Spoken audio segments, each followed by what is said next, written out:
G'day guys, TreeFrogUI has been updated once again, this time adding an easier way to add Boxart, fully playable Quake 2 and Wolfenstein 3D, Amiga emulation fixes, and even the full Rockbox media player. There have also been various bug fixes and improvements for most variants, which is always good to see, so if you had issues with previous versions of TreeFrogUI on your device, it might be worth trying out the latest build to see how it runs. Also, as you can see here, we are starting with a fresh install of the stock OS on our R36SX. Now before we try out the latest update, the steps to getting this installed have changed very slightly. So we'll move over to our Windows 11 PC and quickly go through how to get this set up. Let's get into it. We're over on our Windows 11 PC now, and to get started we've just opened up Google Chrome and gone to the official TreeFrogUI GitHub page, which as usual, I will link down in the description below.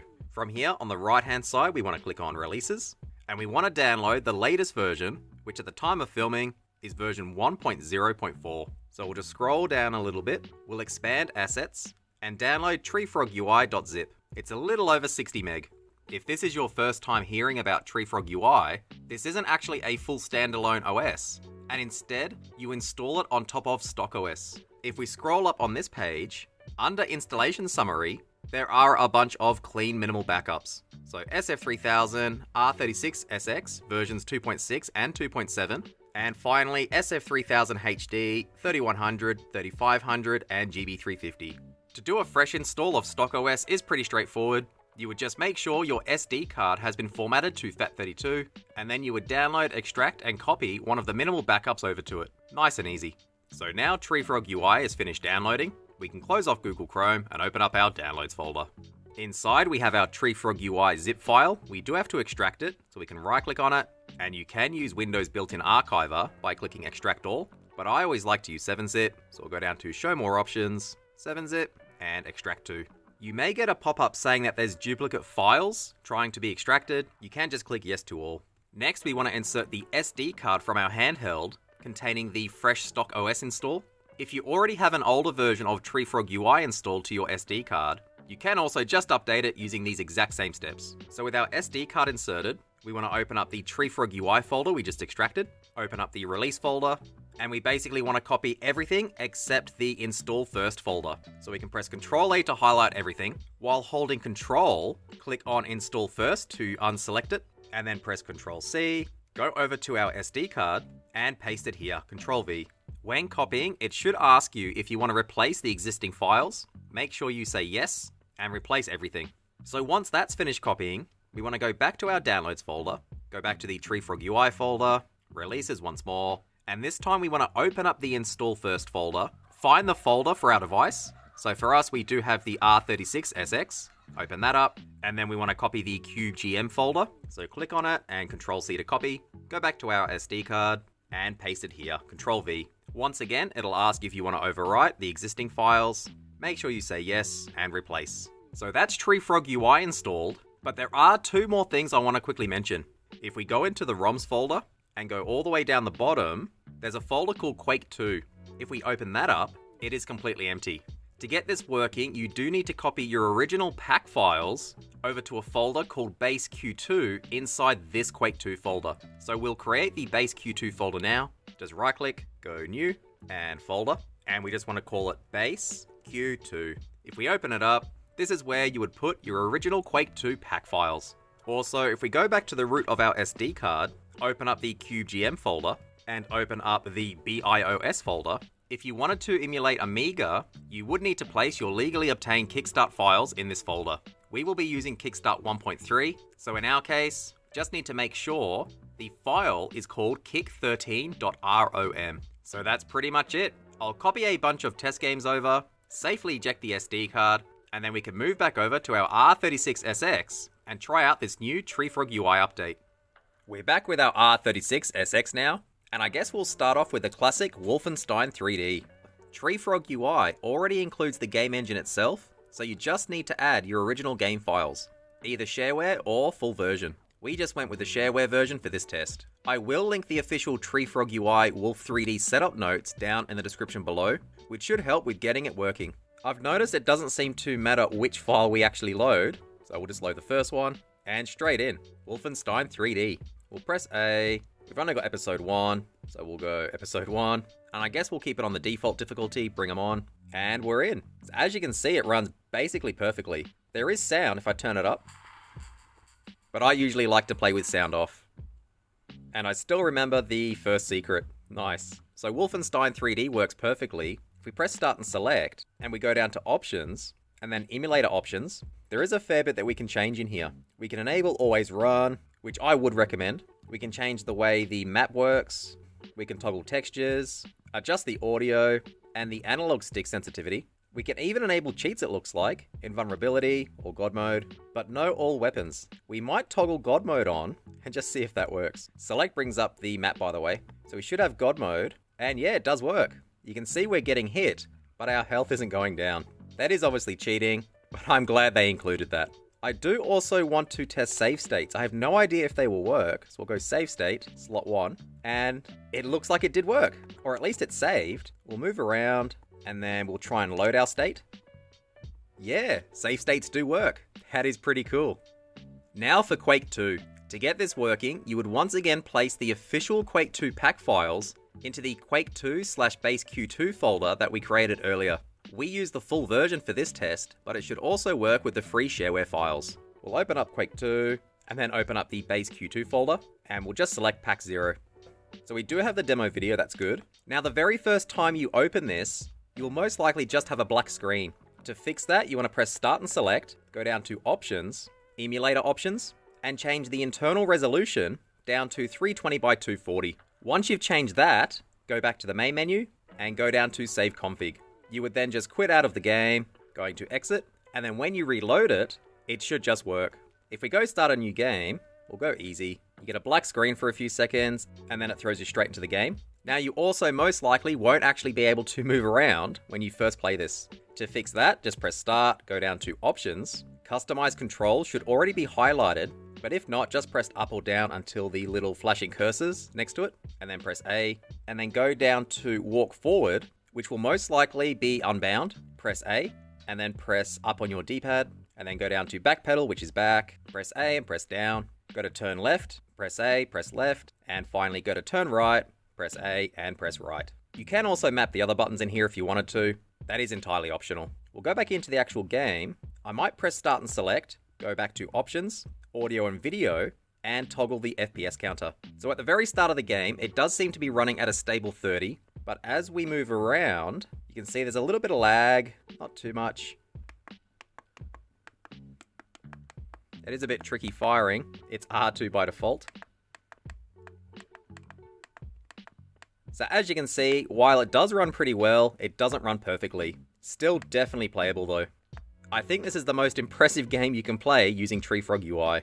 Very cool stuff. What about Rockbox?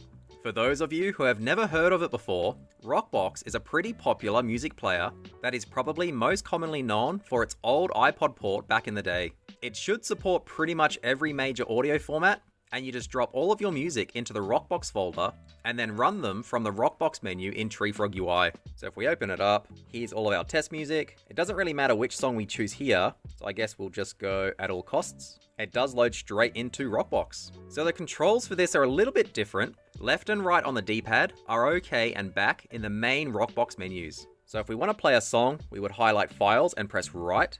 The Rockbox folder is automatically selected, which is good. So we'll press right again. And we'll pick one of our songs, I guess Low Noon, and press right once more to select it. I'll turn the sound up, but it is playing perfectly. Once a song is actually playing, left and right on the D-pad are mapped to previous and next track. So if I press right, it goes to the next song. I'll turn the sound down, and pressing left goes to the previous song. Also, while it's playing, pressing A will toggle play and pause, and pressing B will go back to the file browser. If we go back into a song and press start, it brings up this little Rockbox menu.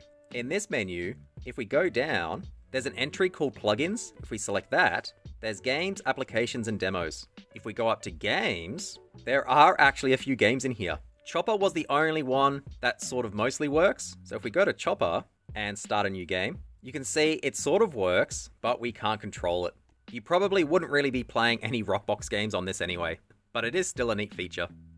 Finally, Boxart has been drastically improved, so you no longer need to re-encode your images. You can now just drop in PNGs and JPEGs into the correct location with the correct file name, and they should just work. If we go down to NES, I do have a few sample Boxarts we can show off. So we've got one for Mega Man 1, 2, and 3. If we go back and go down to Game Boy, you can see I've got 5 Game Boy games, but no Boxart for any.